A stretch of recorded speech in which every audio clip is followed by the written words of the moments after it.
3 weeks after I moved into what I thought was my dream home, my phone buzzed and a voice I barely recognized came through like a weathered radio transmission. He sounded thin, urgent, like someone running out of time. "I forgot to disconnect the camera," he said. 4 words. That was the moment everything shifted.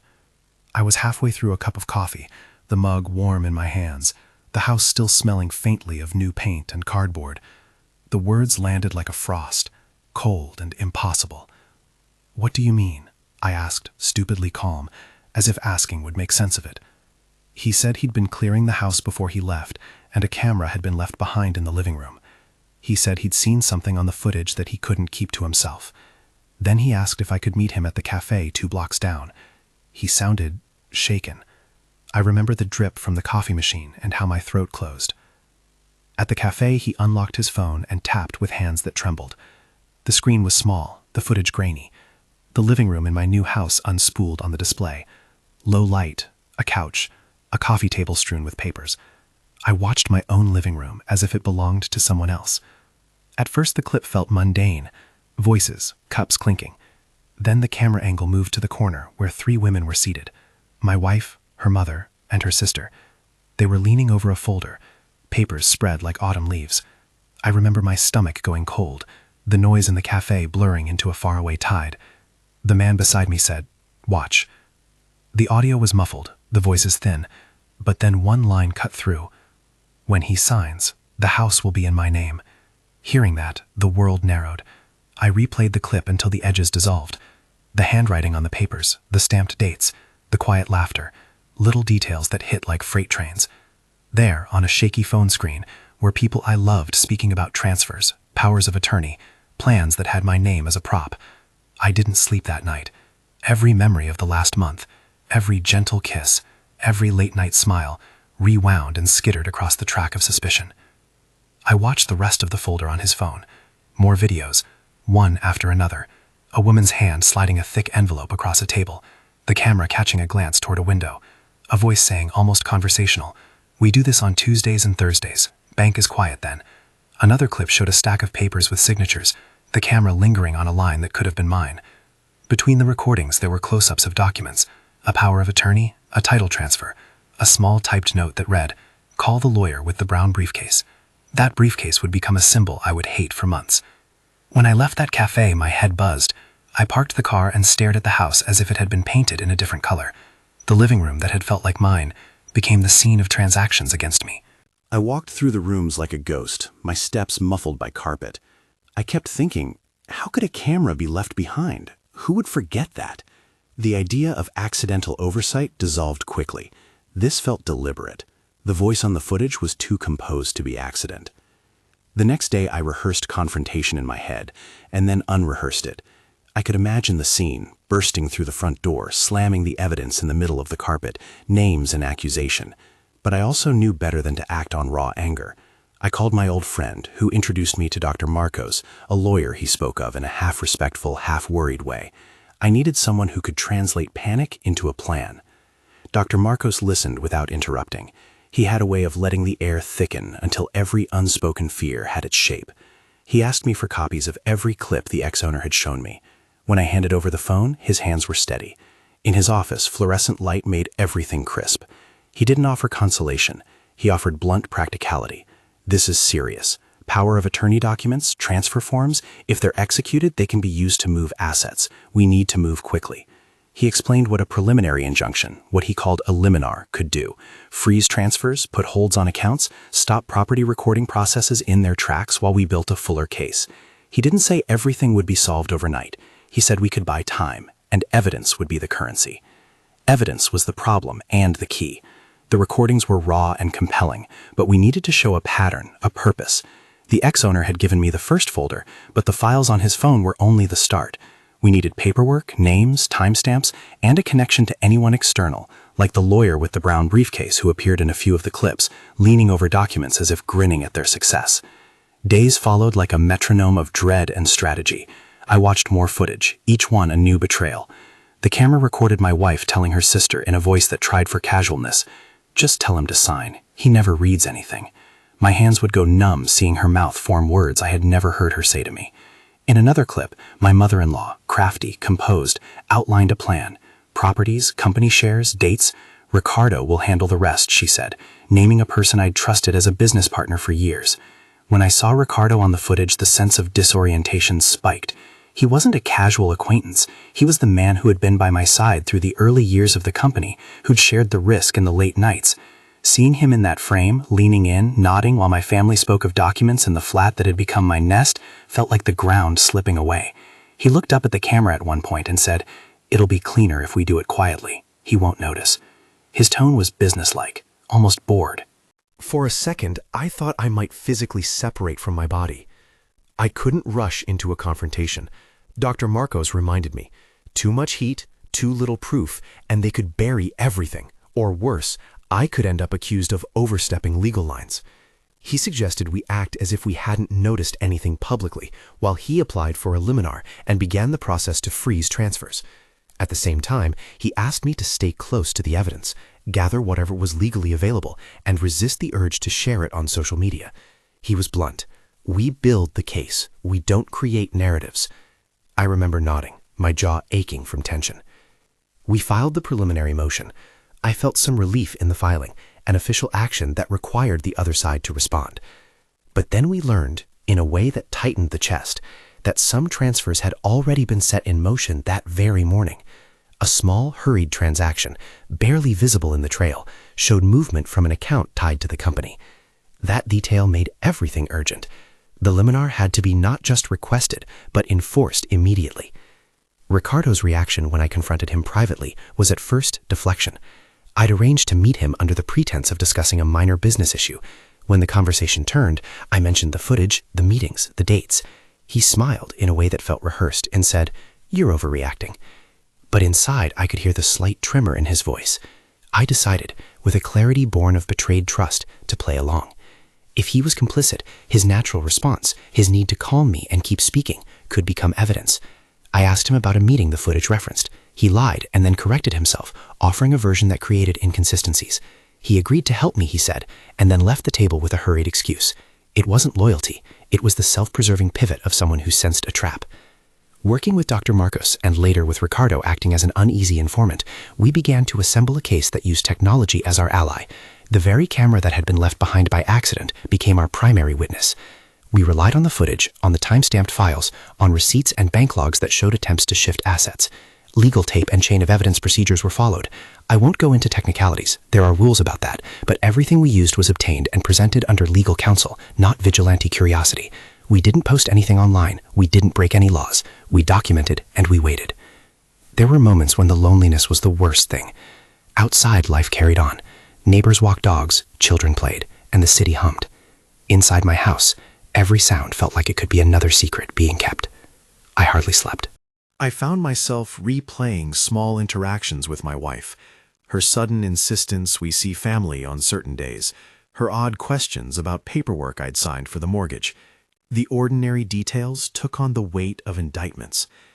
Then came a call that would change the legal landscape. Dr. Marcos said we had enough to request the liminar in a way that might freeze the transfers immediately. We drafted affidavits, assembled clips, compiled transaction histories, and laid out the chain linking the powers of attorney, the meetings in my living room, and the external lawyer with the brown briefcase who'd been named on the documents. He explained to me simply that a judge could issue an injunction to halt any recorded transfers pending an investigation. He also warned me that injunctions could be contested and that the other side would mount a defense. He planned for resistance. The day the court signed the temporary freeze felt like the first step onto firmer ground. An order arrived. No further transfers, no change in property titles without court approval. The bank and the registry where properties were recorded received official notices. For the first time in weeks, I could breathe without the sensation of being underwater. But the fight wasn't over. Freezing transfers only bought time. It didn't mean justice or restitution were guaranteed. It meant we could now confront the conspirators with evidence and a show of legal force. That show of force was not theatrical. It was procedural and effective. Officials, court officers I had never met before, came with a stack of documents and a solemnness that made the house feel simultaneously smaller and very public. When the papers were served, the room changed. The people who had been comfortable across my kitchen table looked suddenly small and disarmed. My wife's face, which had once been familiar in every expression, went blank. Her mother, who had been the calm center of their plan, stiffened and then tried to smooth the moment into bluster. The sister-in-law whispered, or tried to, but the officials read the orders out loud. The lawyer with the brown briefcase arrived shortly after, briefcase in hand as if to signal business as usual, and then hesitated when he saw the injunction. I watched them process the collapse of certainty. The arrival of evidence shifted interactions in ways I had not imagined. In one of the more painful confrontations, I faced Ricardo alone in an empty conference room. He flicked his eyes away when I showed him a clip where he was clearly agreeing to the plan. He tried to argue compartmentalization. "I thought we were protecting the company," he said, but his words were thin. He offered to make restitution, to step back, to sign documents renouncing any claims. He said the word friend like someone trying to remember how to use a foreign language. I accepted his restitution on legal counsel's insistence that it would help rebuild a trail showing remedial actions. Even so, the company he once shared with me was not the same. Friendship doesn't survive on paper. There were tense legal moments where the opposing lawyer, the man with the briefcase, tried to poke holes in our chain of custody to suggest the camera footage was manipulated. We expected that. Dr. Marcos met every challenge with deliberate, quiet confidence. He called witnesses, certified copies of files, and produced transaction histories. We didn't need to win by theatrics. We needed to show a clear, documented pattern of intent. The court listened. The liminar gave us standing. The evidence built the narrative. There was a dramatic morning that still plays in my mind in high definition. The day the court officers delivered a second set of papers, an order that froze the contested accounts and required certain deeds to be returned to provisional custody. My wife stood at the doorway, and for a moment I could see every decision she'd made line up like dominoes behind her eyes. She tried to speak, and what came out was a small, practiced apology that I couldn't feel. Her mother clutched at a handbag as if its strap were the last tether to composure. The sister-in-law looked around with a hollow expression, as if trying to locate a script she'd run out of lines for. The lawyer with the brown briefcase argued in low tones, then left with a flap of his coat, the briefcase heavier somehow. The legal fight took time. There were hearings, depositions, and days when it felt like we were pushing against an enormous, reluctant system. But slowly, the narrative we had assembled, camera footage, transaction records, corroborating testimony, and the oddness of signed documents, started to unfold in court in a way that left little room for reasonable doubt about intent. We weren't seeking sensational revenge. We were asserting property rights and integrity. The judge didn't need to confirm every suspicion to see that the transfers couldn't stand, at least not with further scrutiny. There were negotiation rooms, too, where things I hadn't thought about, money, restitution, company leadership, were discussed like furniture to be rearranged. Ricardo offered to step down, to transfer his shares back, and to make financial reparations of a kind that would help undo damage to the company's balance sheet. He apologized in writing. He didn't apologize to me privately the way a friend might. With a lawyer at his side and negotiation terms on a table, his words were legal steps rather than an emotional repair. Still, the company, our company, survived. The brand, the clients, and the employees weren't erased. We managed to restore operational control, though the loss of trust meant the enterprise was no longer the partnership it had been. Not everyone walked away empty-handed. Some pieces were recovered fully, others were returned conditionally under court supervision.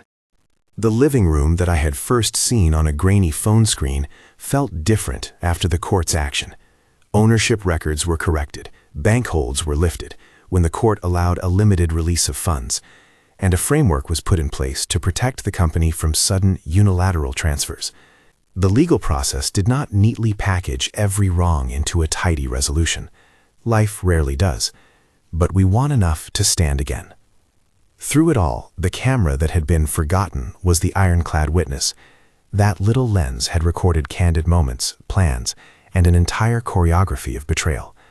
Technology had felt invasive and frightening, but in a paradoxical turn, it saved me from losing everything. It transformed from an instrument of privacy violation into proof of deception. I learned then that objects are neither good nor bad. They simply record what people do with them. The personal costs were heavy. The marriage ended. My wife moved out with a quiet efficiency that made the whole separation feel like a business closing. Her mother and sister retreated to family lines that were thicker than the law. Ricardo's friendship ended like an old account. The connection still existed, but the password had changed. The company continued, but with different guardians. For a long time, I felt untethered, as if the ground had been cut from under me and the map of my life redrawn in someone else's handwriting. 3 months later, I moved into a smaller apartment. It wasn't an act of defeat, it was a reclamation of peace. The new place had fewer rooms and less furniture, but no hidden cameras.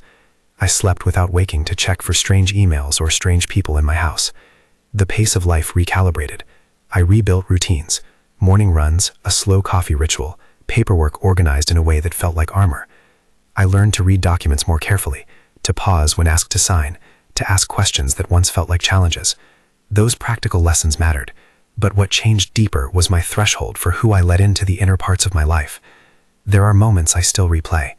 I still see the flicker of the phone screen in the café, the way the man's thumb paused before he hit play, his eyes fixed on mine as if to measure my reaction. I replay Ricardo's half-hearted apology, the sound of officials reading legal language aloud in my living room. I remember Dr. Marcos standing aside, steady as a rock, explaining legal options in terms I could understand. He never promised a fairy tale ending. He promised process. He taught me how to convert outrage into action. If there's a lesson here, it's not simple. Technology can be weaponized by people you love. Trust can be a blindfold.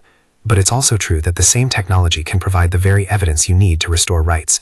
The thin line between trust and naivety is not erased by cynicism. It is managed by vigilance. It's painful to learn that someone you trusted could betray you, and harder still to rebuild a life that doesn't become a defensive shell. But pain can sharpen judgment without hardening the heart completely. In practical terms, I rebuilt not just property and business, but boundaries. I learned the hard skill of saying no without self-accusation. I learned that legal processes are messy and slow and require patience and good counsel. I learned to keep copies of important documents and to insist, politely and firmly, on transparency in business dealings. None of those lessons are glamorous, but they're real. Sometimes people ask me if I hate the camera. I don't. I hate what people chose to do in its presence. The camera simply recorded truth. In a strange reversal, what was meant to rob me of what I had, my home, my company, my sense of safety, ended up being the proof that reclaimed it. If you're watching this because you love true stories, or because you want to know how one ordinary life can be rearranged so quickly, I understand. That phone call, I forgot to disconnect the camera, feels small in words, but colossal in consequence. It's a reminder that the smallest negligence or the cruelest intention can shift an entire life. I promised at the beginning that I'd be straightforward about what happened and what we did. If this is resonating with you and you want the full timeline, the documents we used, and a clearer breakdown of how the legal steps were taken, subscribe and check the description for a timeline and resources. I won't post private materials lightly, but the description has a carefully redacted summary and links to general resources about protecting assets and seeking legal help. What remains for me now is daily work. The company is steady but cautious. I have fewer people in my inner circle, and those who remain are chosen with care. The cost of betrayal will linger, but so will the clarity it brought. I don't want to be harder, I want to be wiser. When I close my eyes at night, sometimes the footage replays in fragments. The muffled laughter, the hand sliding an envelope, Ricardo's half-smile. Those images used to feel like a repeating nightmare. Now they're reminders, harsh but instructive.